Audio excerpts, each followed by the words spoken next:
Fáilte isteach agran na tríd do Gaeilge le chéile. An teacht anseo bé mu a tíre isteach ar bréithre agus aimsir é.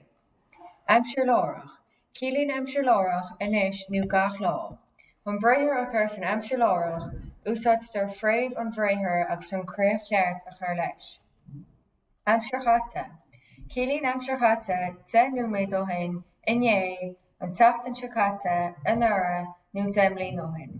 Curtar séimhú nó héid ar an bhréithir. Aimsir áisteanach.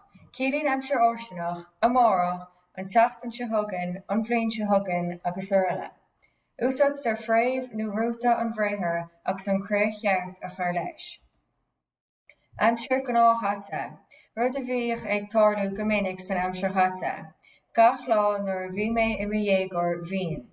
Curtar séimhú agus úsáidtear fréamh an bhréithir agus an craobh cheart a chur leis. Aimsir lárach. Bíonn chun á bhréithir sa Gaeilge sa chéad réimniú nó sa dara réimniú. An chéad réimniú. Bíonn bréithir sa chéad réimniú más bréithir aon sealach nó bréithir le sealach amháin é, mar shampla, rith, ól agus bán. An dara réimniú. Bíonn bréithir sa dara réimniú má bhíonn dhá huile nó níos mó ann, sé sin má bhíonn dhá úm sa bhocail nó má chríochnaíonn an bréithir le IGH nó AIGH, mar shampla, dúsí, tomáin agus ceannaí. Aimsir lárach céad réimniú. Bíonn crutha difriúla le cur le deireadh an bhréithir ag brath an bhfuil an craobh caoil nó leathan.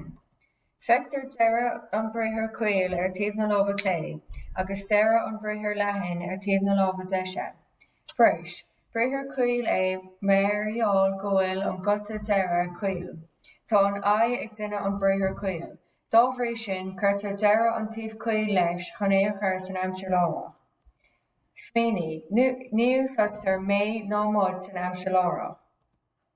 Breisin an máiste ó Lidzán na tionscnamh ómadóireachta gach bliain. Seo rinn samplaí de bhréithir atá sa chéad réimniú. An bhfuil an bréithir caoil nó leathan, má tá sé caoil chur na deirí caoil leis, más bréithir leathan é chur na deirí leathan leis. An bréithir scríomh, ó bhfuil sé caoil nó leathan. Tá sé leathan margheall gurb é ó an gota deiris sa bréithir agus is gota leathan é, chur míid AIM nó ANN agus iad sin leis. An bréithir ól, ó bhfuil sé caoil nó leathan. Tá sé leathan margheall gurb é ó fada an gota deiris sa bréithir agus is gota leathan é, chur míid AIM nó ANN agus iad sin leis. An bréithir fill, ó bhfuil sé caoil nó leathan.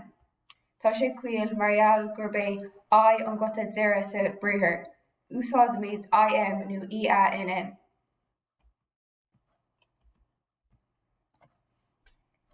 Tógfla muid an bréithir breis agus dún. Tá breis caoil margheall gohfuil an gota caoil ag deireadh an bhréithir agus tá dúfada leathan ag deireadh an bhréithir dún. Inis feictear na crutha caoil ar taobh na lámha clé agus na crutha leathan ar taobh na lámha deise. Seo samplaí, breis agus dún. Brisin rialacha na scoile gach lá ag úsáid mo fón ar a scoil. Dún an páric na fuinneoga gach lá. Go dtí an teacht anseo thugann, slán,